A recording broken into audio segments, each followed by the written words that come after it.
Assalamualaikum warahmatullahi wabarakatuh, saudara-saudaraku semua dan saudara-saudariku semua yang ada di seluruh Indonesia dan juga yang ada di seluruh dunia. Apa kabarnya? Kabarnya tentunya baik-baik aja, sehat-sehat selalu, tidak menderita penyakit apapun, juga terutama nggak kena COVID-19 sampai sekarang, sampai nanti akhirnya COVID-19 meninggalkan kita semua, sehingga kita semua terbebas dari COVID-19 dalam keadaan sehat selalu. Amin amin ya robbal alamin.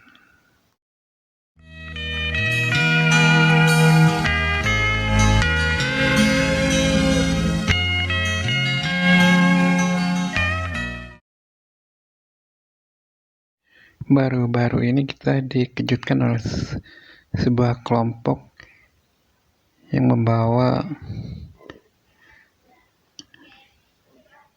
di bawah naungan agama Islam, ajaran Islam, sebuah kelompok yang berpusat di Lampung, dan sepertinya mereka terindikasi akan membawa pandangannya sendiri, pemikirannya sendiri, pandangannya sendiri, yang singkatnya adalah mereka sepertinya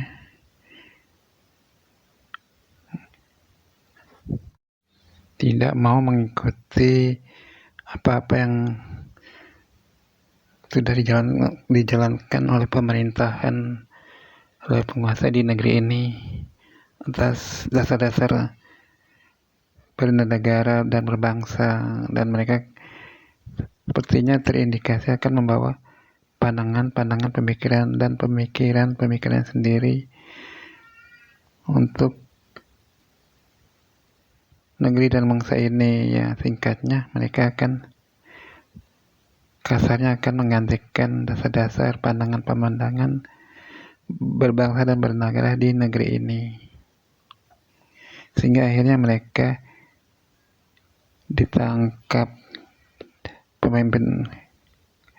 pemimpinnya ditangkap, diadili, diproses secara hukum, karena tentu saja secara hukum berbangsa dan bernegara di negara ini mereka tentu saja sudah melanggar hukum, melanggar ajas-ajas berbangsa dan bernegara di negara ini. Dan kedua, mereka akan menggantikan dasar-dasar ajas-ajas berbangsa dan bernegara di negeri ini, dan akan menggantikan dengan ajas-ajas dasar-dasar yang mereka bawa sendiri, yang mereka anut sendiri. Pemimpin mereka yang berpusat di Lampung ditangkap, diadili, diproses, dan kelompoknya alirannya dihentikan, dibekukan dan ditiadakan oleh penguasa Indonesia, oleh pemerintah kita.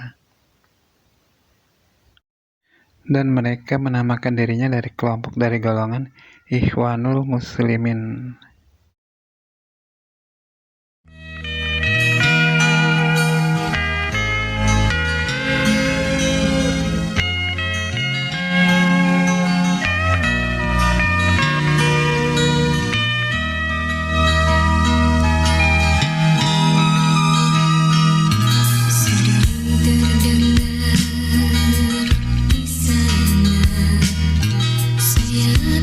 Merintih hati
Maaf, mereka bukan Ikhwanul Muslimin, tapi mereka menamakan dirinya adalah Khilafatul Muslimin.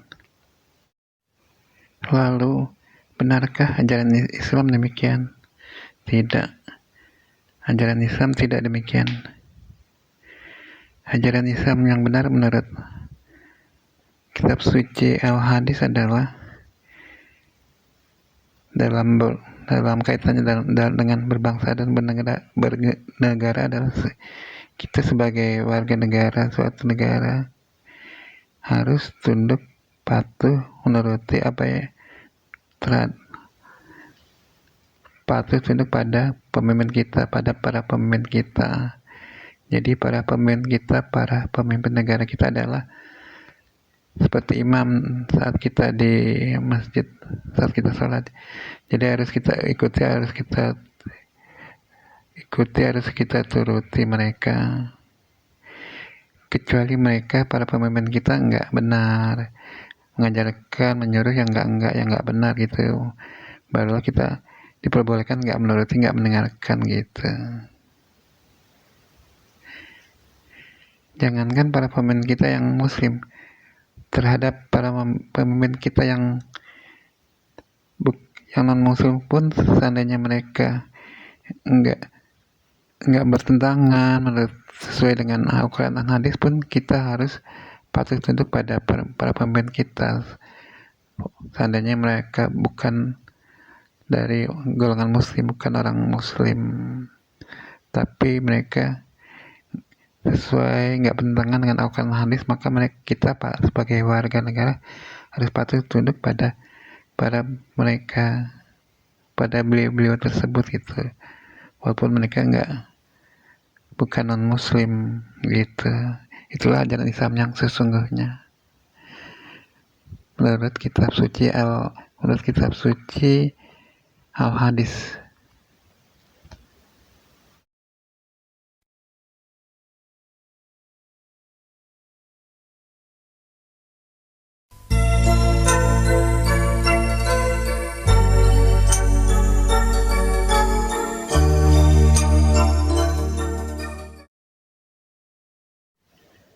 Jadi kelompok Khilafatul Muslimin itu nggak benar.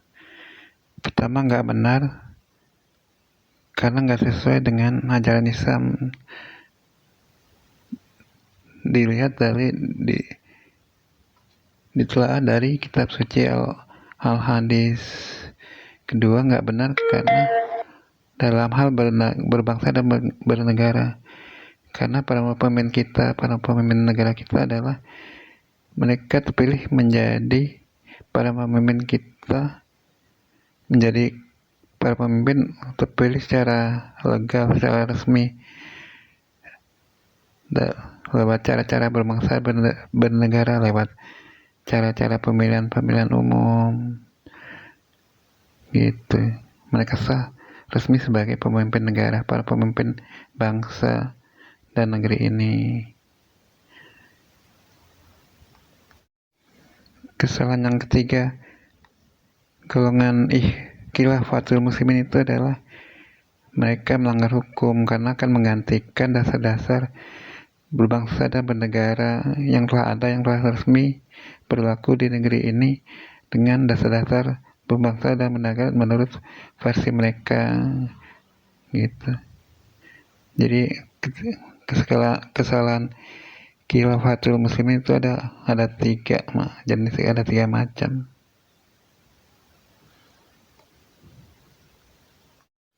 Jadi dilihat dari hukum Islam dan hukum berbangsa dan bernegara pun mereka salah dari kedua versi ini. Salah menurut hukum Islam, salah menurut hukum bangsa dan bernegara pun salah, melanggar hukum.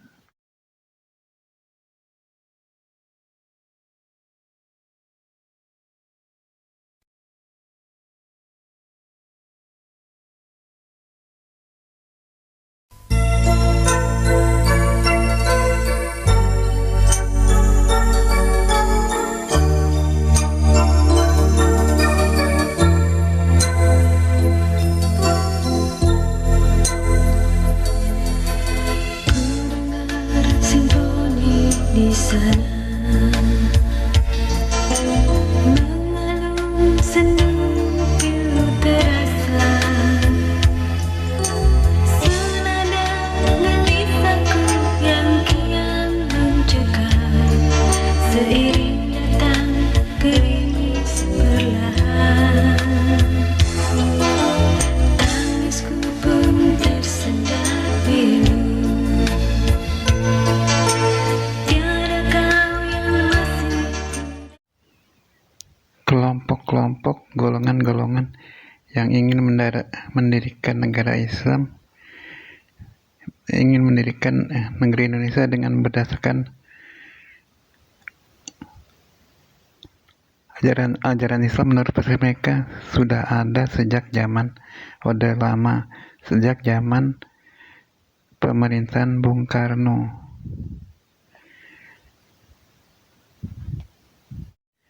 Maka sejak zaman Orde Baru, sejak zaman Orde Lama, sejak zaman pemerintahan Bung Karno terjadi beberapa macam pemberontakan yang ingin mendirikan negara Islam, ingin menggantikan dasar-dasar negara yang sudah ada dengan dasar negara yang berdasarkan Islam menurut versi mereka.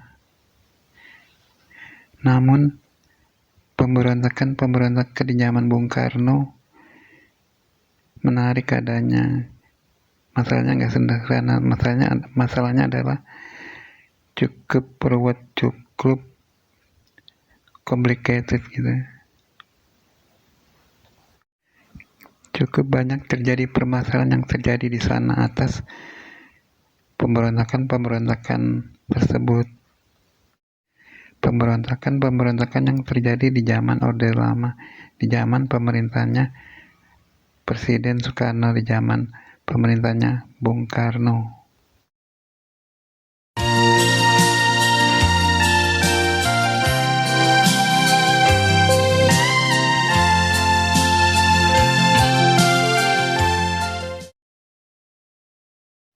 Media massa khususnya koran-koran banyak sekali mengupas tentang pemberontakan tersebut dengan detail, dengan terperinci, dengan sejelas-jelasnya mengenai para tokoh-tokohnya, bagaimana, mengapa mereka melakukan semua itu, apa dasar-dasarnya, semua banyak dikupas, banyak dibedah, banyak diungkapkan oleh media massa oleh koran-koran.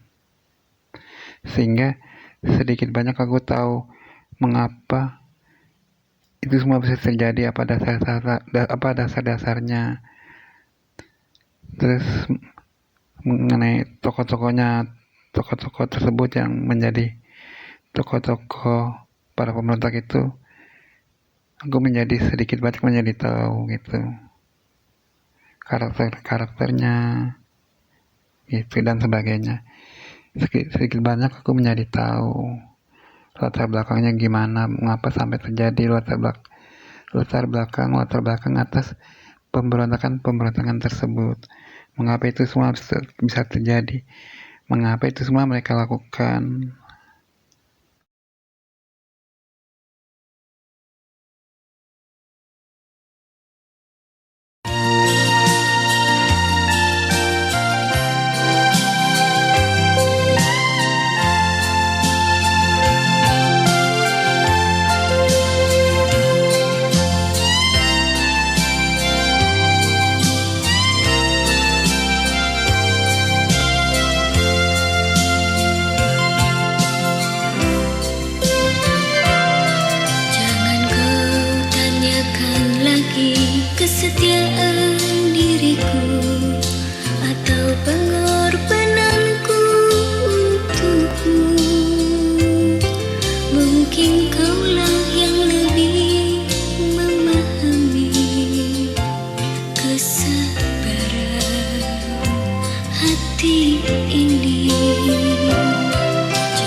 tokoh-tokoh orang-orang yang melakukan pemberontakan itu adalah orang-orang dari militer. Itu yang pertama. Lantas, lalu, mengapa mereka melakukan pemberontakan tersebut di zaman Orde Lama, di zaman pemerintahan Bung Karno, Presiden Soekarno? Kalau yang aku tahu dari koran-koran benda-benda cetak tersebut adalah karena kurang lebihnya, kalau nggak salah, karena akibat dari dampak dari kebijakan yang dijalankan oleh Panglima Angkatan Bersenjata, yaitu Jenderal Nasution. Jenderal Nasution mengeluarkan kebijakan, kalau nggak salah kebijakannya adalah reorganisasi, kalau nggak salah gitu ya, dimana yang dapat melanjutkan karir militernya adalah orang-orang yang berlatar belakang pendidikan militer. Nah gitu. Nah mereka yang orang-orang tersebut, tokoh-tokoh yang melakukan pemberontakan tersebut tidak dari latar belakang militer, bukan dari pendidikan militer, jadi otomatis mereka tidak bisa melanjutkan karir militernya. Singkatnya, mereka jadi sakit hati gitu oleh akibat dari kebijakan dari Jenderal Nasution. Karena yang dapat melanjutkan karir militernya adalah orang-orang yang berlatar belakang pendidikan dari militer. Nah, mereka yang melakukan pemberontakan tidak berlatar belakang dari sekolah militer, jadi otomatis nggak bisa melanjutkan karir militernya.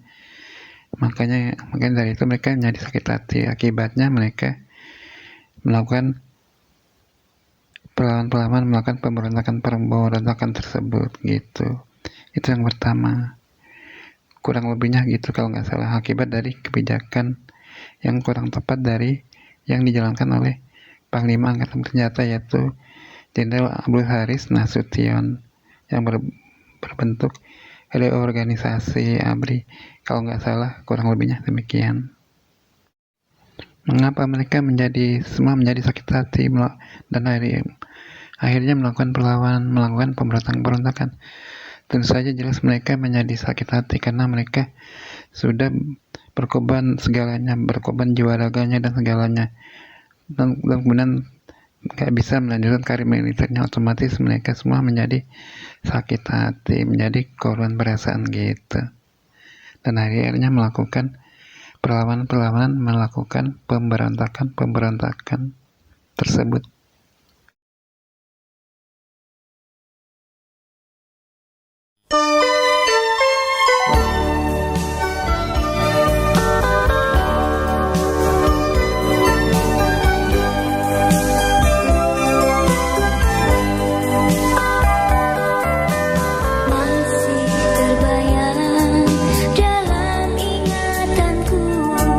Saat kau kecup mesra keningku,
Sabarlah kasih, sabarlah sayang, hari yang indah kan menjadi nyata. Yang kedua adalah soal mendirikan negara Islam yang diperjuangkan dan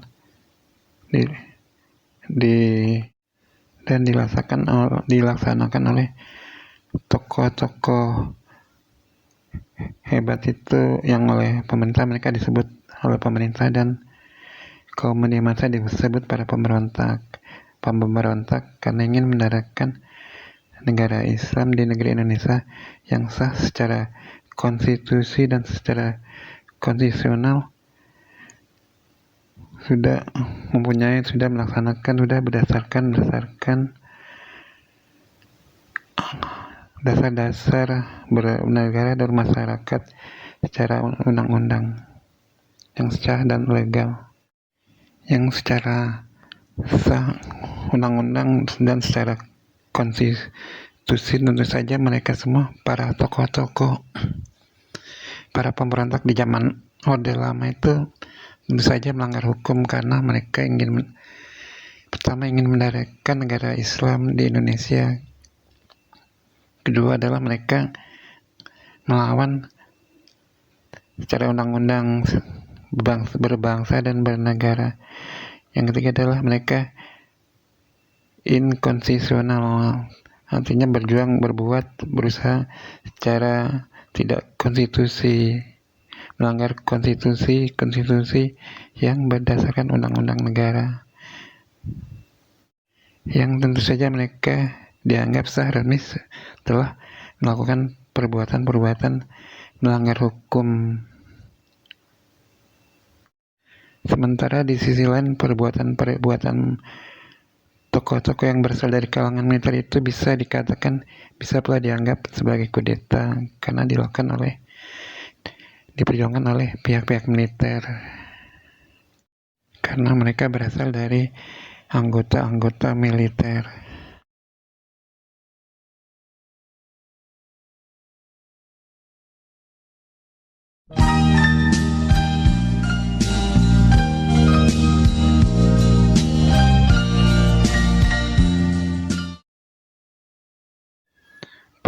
Pemberontakan itu, para pemberontak tersebut ingin mendirikan negara Islam di zaman Orde Lama, di zaman Orde Orla, di zaman pemerintahan Bung Karno. Artinya ada beberapa golongan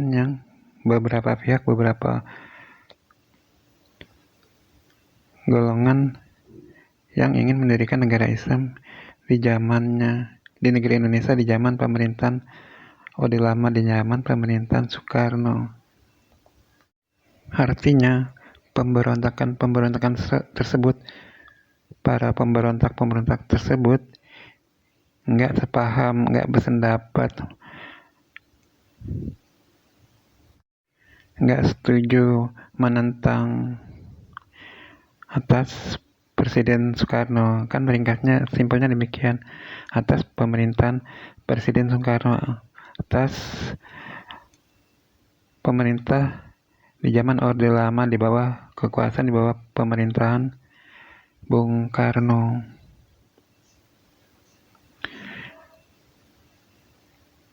Mengapa mereka menolak, nggak sepaham, nggak setuju, nggak berpendapat, membantah, melawan atas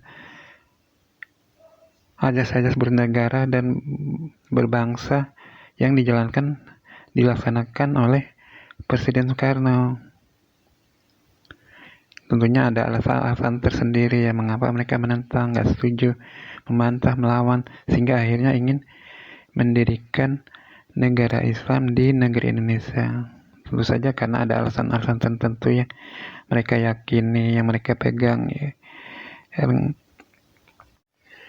Tentu saja ini semua karena kasarnya akibatnya karena Bung Karno-nya, dari hal-hal yang ada di Bung Karno, sehingga akhirnya mereka membantah, menolak, nggak setuju, nggak sepaham, melawan atas pemerintahan Bung Karno, sehingga akhirnya ujung-ujungnya ingin mendirikan negara Islam di Indonesia, yang artinya karena sebab-sebabnya dikarenakan oleh Bung Karno yang ada di pemerintahan, yang ada di rejim Orde Lama, di rejim Bung Karno.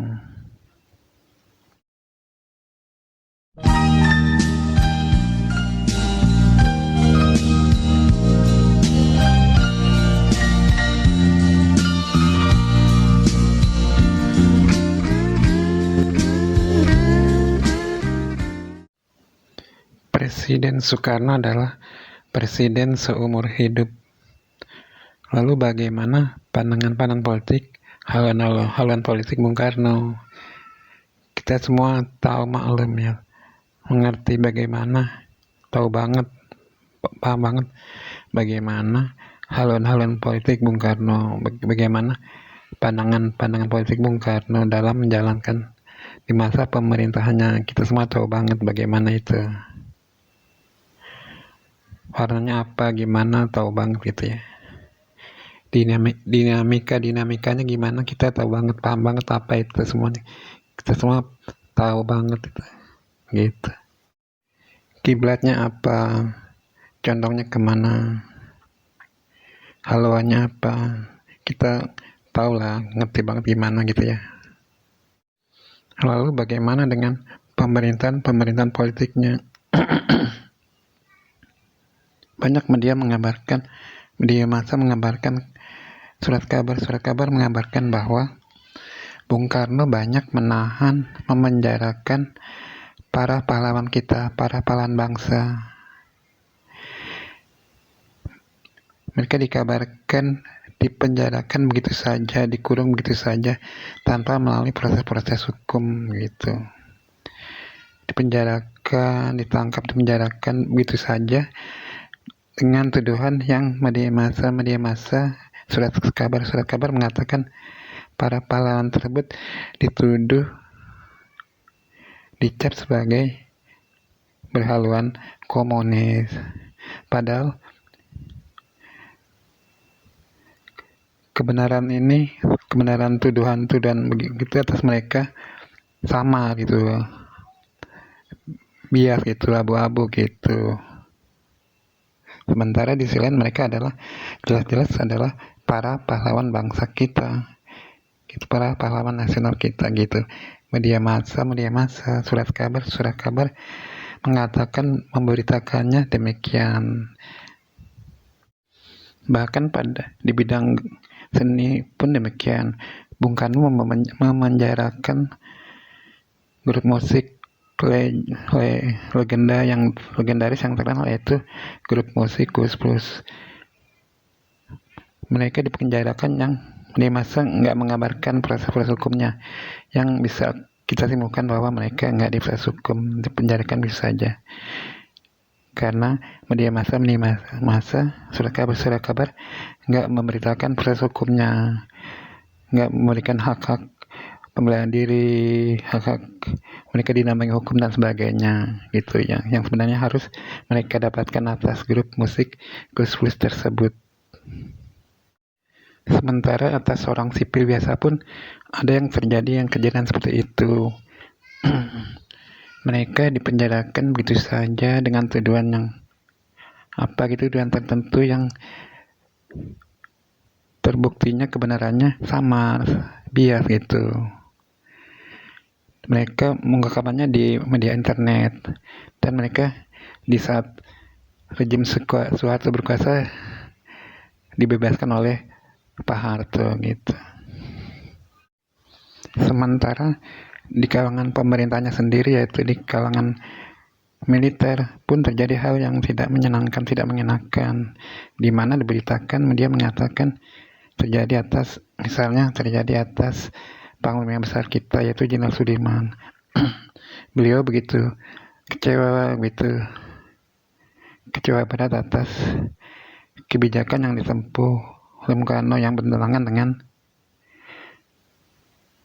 pihak militer, khususnya atas kebijakan yang dilaksanakan oleh Panglima besar kita, yaitu Jenderal Sudirman. Sementara di sisi lain, Bung Karno dikatakan berjanji akan ikut berjuang bersama mereka bersama Panglima Besar Sudirman ternyata hanya jadi belakang. Sementara di kalangan militer lainnya, tokoh militer lainnya terjadi atas Jenderal Urip Sumoharjo, terjadi kecewaan berat yang kebijakan yang dilaksanakan bertolak belakang dengan kebijakan militer. Kebijakan yang dijalankan diterapkan oleh Jenderal Urip Sumoharjo. Kan media mengatakan karena begitu kecewa berat, akhirnya Jenderal Urip Sumoharjo pada akhirnya jatuh sakit, sehingga akhirnya kemudian meninggal dunia gitu.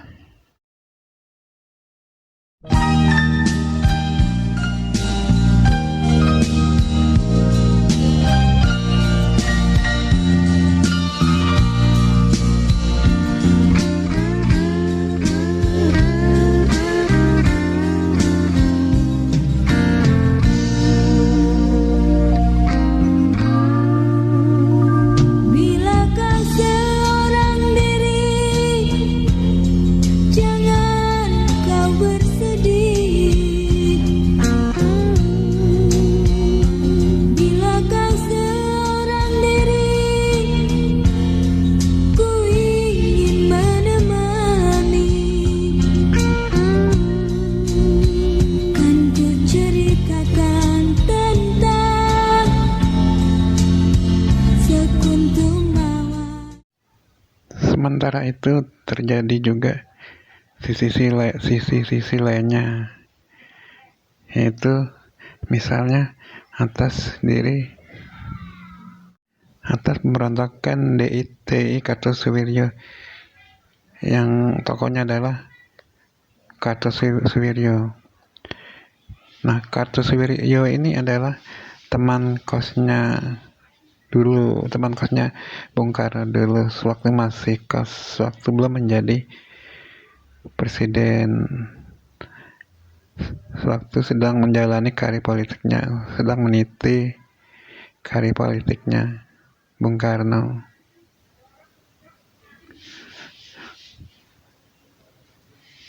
Dan sisi lainnya adalah atas pemberontakan DITI Kahar Muzakkar. DITI Kahar Muzakkar yaitu tentunya tokohnya adalah Kahar Muzakkar. Nah, media massa surat kabar membuktikan bahwa Kahar Muzakkar adalah seorang yang taat beragama, agama Islamnya kuat gitu. Hal ini dibuktikan dengan pemberitaan bahwa Kahar Muzakkar gugur ketika dini hari, kalau nggak salah kurang lebihnya peristiwa terjadi dini hari saat beliau akan melaksanakan sholat malam atau sholat subuh, atau setelah melaksanakan sholat subuh atau sholat tahajud, dan beliau langsung, sementara beliau sudah dikurung, beliau nggak mengetahui bahwa sudah dikurung oleh pasukan TNI, sekelompok pasukan TNI, sehingga langsung beliau tanpa dibelikan untuk membela diri atau menyerah atau apapun, beliau langsung diberondong dengan tembakan senapan mesin oleh pasukan TNI yang mengepungnya, tanpa diberi kesempatan untuk hidup, untuk bela diri, untuk menyerah atau yang lainnya. Demikian media massa, media surat kabar memberitakannya.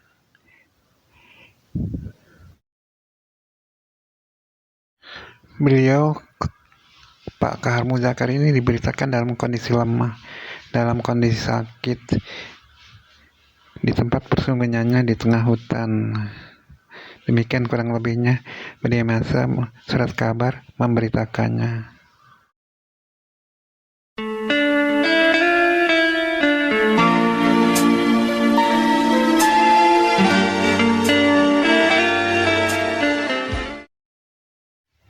Sekarang kita bahas ini ya, cara penyelesaian yang dilakukan Presiden Soekarno, Bung Karno dalam menghadapi dan menyelesaikan masalah-masalah pemberontakan tersebut di zamannya, di masa kekuasaannya. Bung Karno benar dalam menangani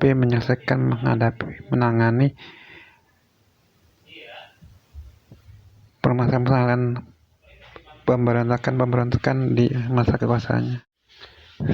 Karena jelas secara hukum, secara konstitusi, secara undang-undang, Presiden Soekarno benar secara hukum, secara undang-undang, secara konstitusi dalam menyelesaikan tersebut, yaitu dengan penyusunan secara militer, karena mereka para pemberontak itu melanggar hukum, melanggar undang-undang, melanggar konstitusi, jelas-jelas melanggar hukum dalam bernegara, berbangsa, dan bertanah air di negeri ini. Karena para pemberontakan itu adalah inkonstitusional, melanggar undang-undang yang berlaku di negeri ini. Karena kalau pemberontakan itu ingin mendirikan negara Islam di Indonesia misalnya, tentunya harus lewat jalur-jalur yang dibenarkan oleh hukum, sesuai undang-undang konstitusi. Misalnya lewat jalur legal, lewat pemilihan umum yang secara formal, legal dan resmi. Inilah jalur-jalur yang dibenarkan secara hukum, secara undang-undang, secara konstitusi, yang harusnya ditempuh oleh para pemberontak itu, tidak dengan cara-cara yang inkonstitusional, yang melanggar hukum, apalagi dengan kekerasan gitu.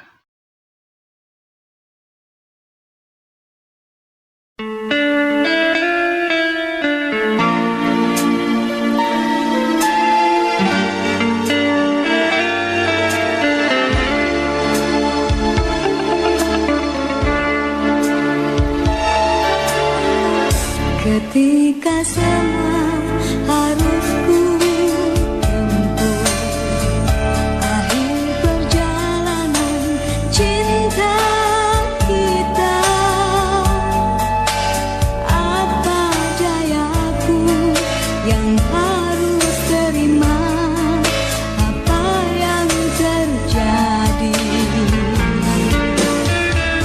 Semua cara telah ku coba untuk meluruskan segalanya, hingga ku bosan untuk terus bertahan menghadapi dirimu. Bila sudah begini, aku pun terserah padamu. Ku hargai semua apa keputusan yang telah kau tempuh. Biarlah ku jalani. Apa yang dilakukan Presiden Soekarno dalam mengatasi dan menyelesaikan pemberontakan di masa kekuasaannya memang benar, legal, secara hukum, secara ketatanegaraan. Karena pertama mereka jelas-jelas melanggar hukum, melanggar dan melawan undang-undang hukum, konstitusi negara yang berlaku. Dan tentu saja mereka inkonstitusional, melawan pemerintahan yang sah, yang seharusnya di sisi lain, harusnya kalau mereka ingin memperjuangkan negara Islam di Indonesia misalnya, ya tentunya harusnya lewat jalur-jalur yang resmi, jalur-jalur yang bisa dibenarkan secara hukum, legal, secara konstitusi juga benar.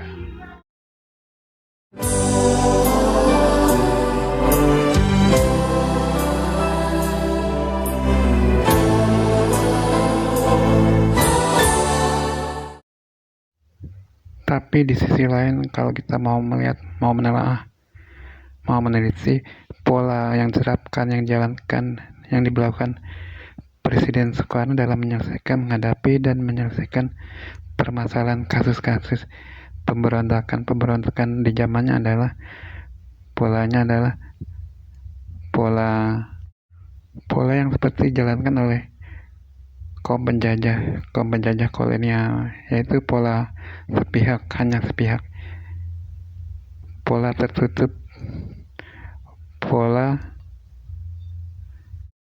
tidak mau bernegosiasi, dan pola tidak mau berunding, gitu. Sama persis seperti pola yang diterapkan, dijalankan, diberlakukan oleh kaum penjajah kolonial. Jadi yang pola yang diterapkan, diberlakukan, dan dilaksanakan oleh Presiden Soekarno dalam menghadapi pemberontakan tersebut sama seperti mengadopsi pola yang diterapkan, dijalankan, diberlakukan oleh kaum penjajah kolonial, gitu. Mengapa pola yang diberlakukan oleh Presiden Soekarno yang digunakan oleh Presiden Soekarno sama oleh pola kaum penjajah kolonial? Wajar, karena Indonesia dijajah oleh kaum penjajah kolonial Belanda misalnya sampai 350 tahun lebih lamanya. Maka sadar nggak sadar, ngerti nggak ngerti, disadari atau tidak, pemerintahan Indonesia, pemerintahan Indonesia, para pemimpinnya nggak sadar terbentuk, terpola oleh pemikirannya sama oleh kaum penjajah kolonial. Karena dijajah kaum penjajah kolonial sampai, misalnya kaum penjajah kolonial Belanda sampai 350 tahun lebih lamanya, maka nggak heran polanya sama. Secara nggak disadari terbentuk, terpola, terinstall demikian seperti yang terjadi di kaum penjajah kolonial Belanda misalnya.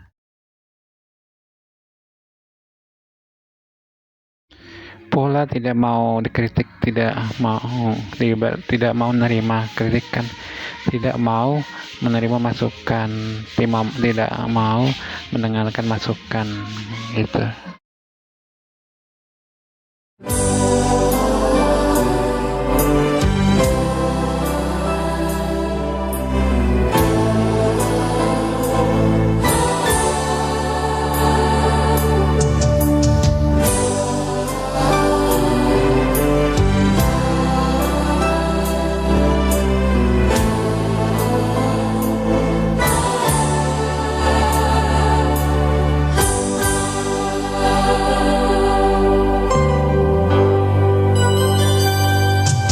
Akan ku ingat selalu pesanmu,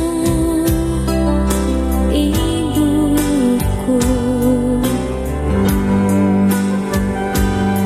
Pandai-pandailah engkau membawa diri di tanah orang.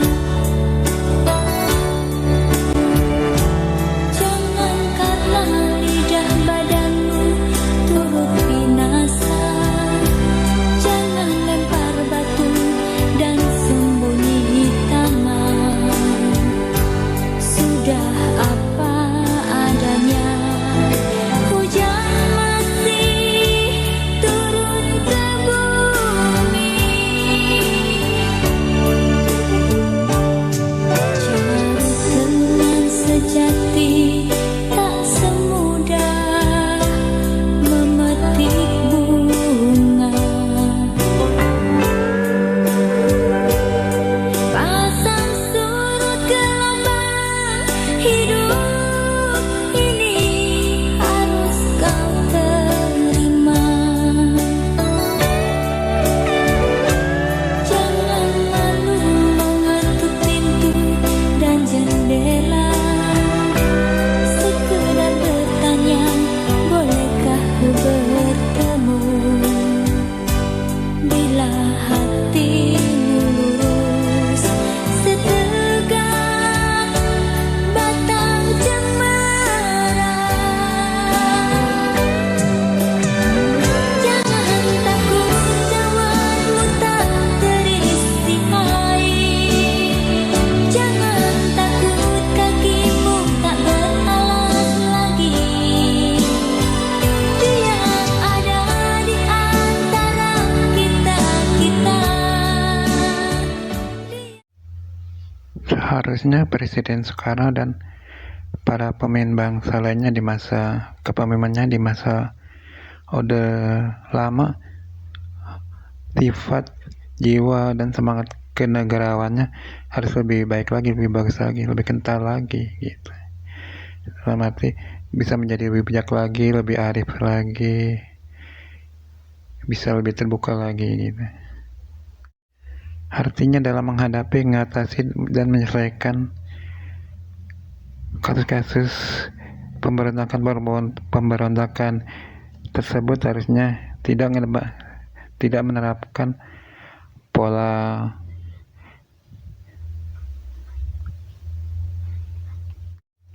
feodal, pola kaum penjajah kolonial tersebut. Jadi, harusnya Bung Karno dan para pemimpin bangsa lainnya di masa rejim Orde Lama bisa lebih kenegarawan lagi, sifat, jiwa, dan semangat kenegarawannya lebih kental lagi, lebih kuat lagi, dalam arti dalam menghadapi, mengatasi, dan menyelesaikan persoalan-persoalan dan kasus-kasus pemberontakan tersebut bisa menerima masukan tersebut. Artinya mau berunding, mau menerima kritik, mau menerima masukan, mau menerima pendapat dari para pemberontak, para tokoh-tokoh pemberontak dari kasus-kasus pemberontakan tersebut.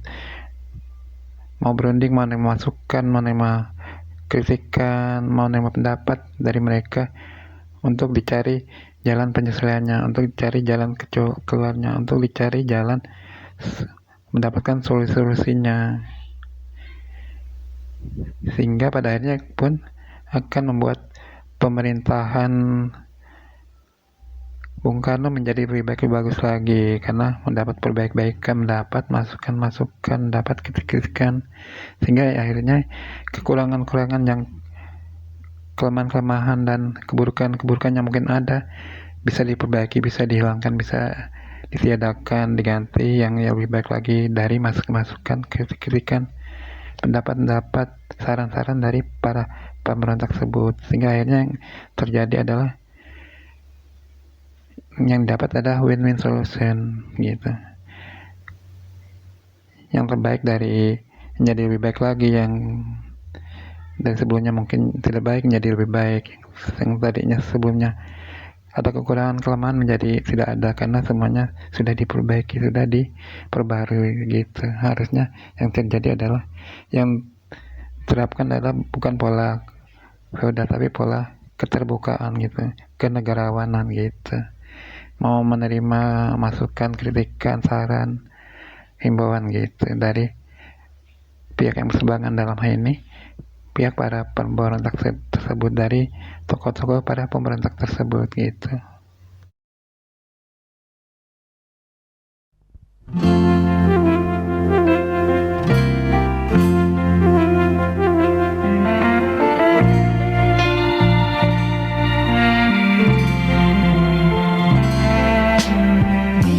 Biarkan bunga berkembang di atas tangkainya. Janganlah dipetik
Kalau di masa sekarang, yang baru-baru ini terjadi adalah yang dilakukan oleh kelompok golongan yang menamakan diri Khilafatul Muslimin.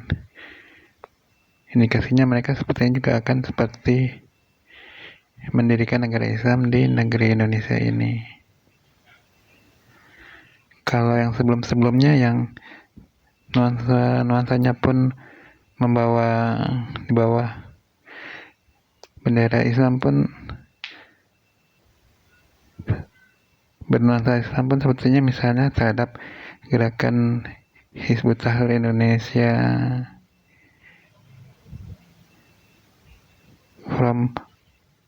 Forum Pembela Islam gitu misalnya, yang membawa nuansa Islam, yang tentu saja juga sama aja, mereka juga ilegal, inkonstitusional, artinya yang jelas-jelas tentunya melanggar hukum.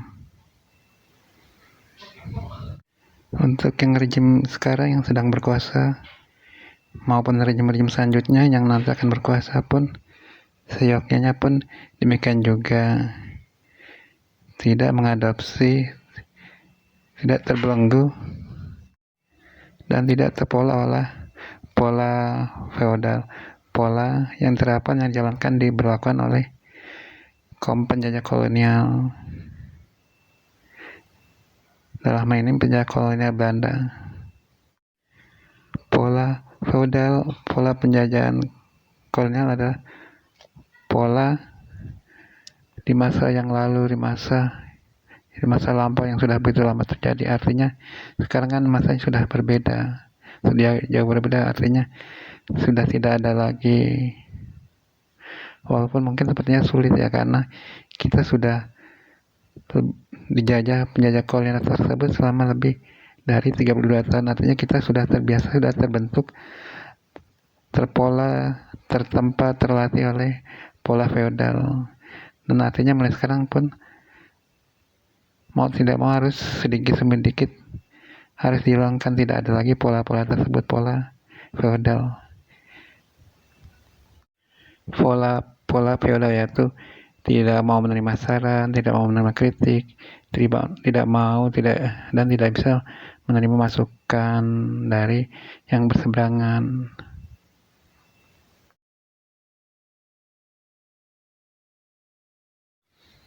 Jadi mulai sekarang, walaupun seharusnya sudah sejak zaman rejim Soekarno hingga zaman sekarang, hingga rejim-rejim selanjutnya nanti, sejaknya sekarang sudah menerapkan, menjalankan, memberlakukan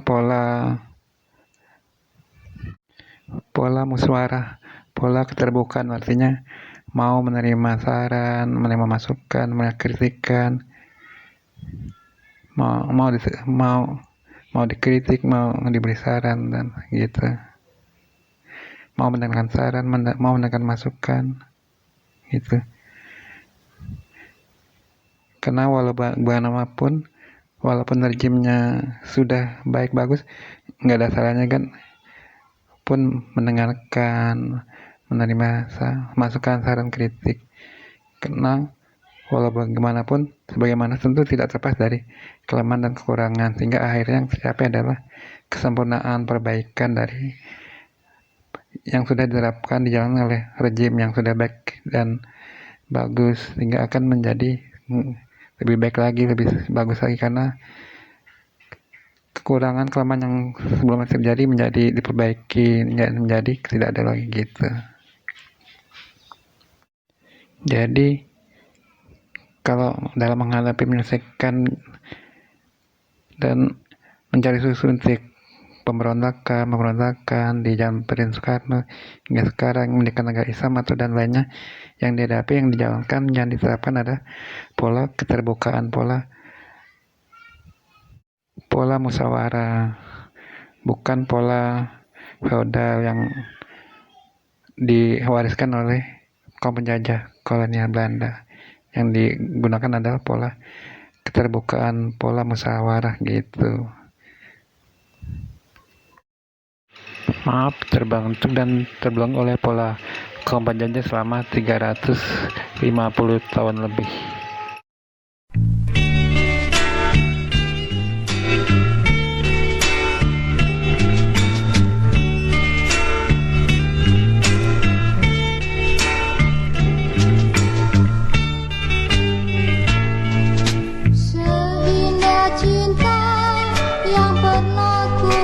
rasakan.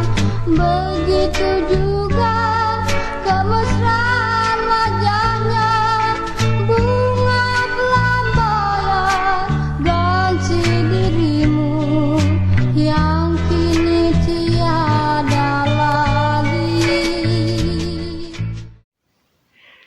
Oke, saudara-saudaraku semua dan saudara-saudaraku semua di seluruh Indonesia dan juga di seluruh dunia. Sampai di sini dulu kontenku ini. Jangan lupa ya, kontenku di subscribe, ingat, dan juga jangan lupa ingat di follow juga kontenku ini ya. Oke, banyak terima kasih. Sampai jumpa di konten-konten aku selanjutnya.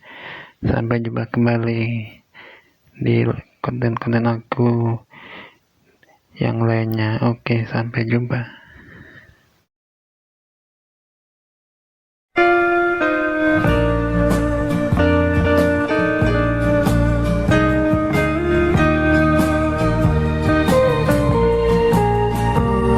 Tulis diam-diam, ku simpan dalam-dalam cintaku padamu sejak lama.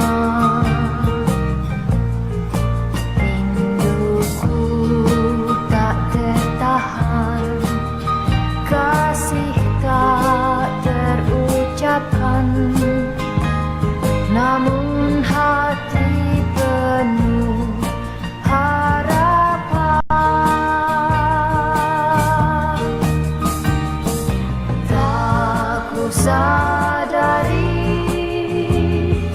tak ku sadari, aku jadi saksi. Apakah engkau juga begitu? Semoga kasih sayang tak bertepuk sebelah tangan.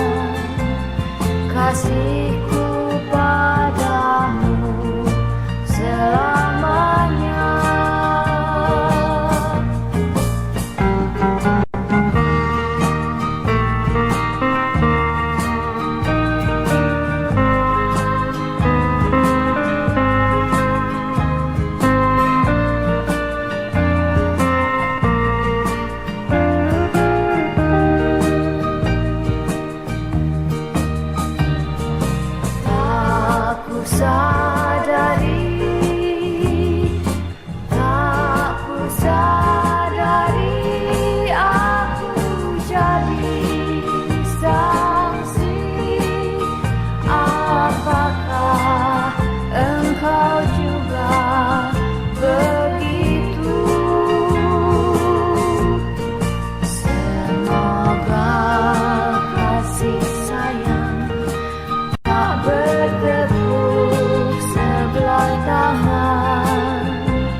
Makan ke bawah. Tapi ngeliatnya ke sana sih. Tahu kemana.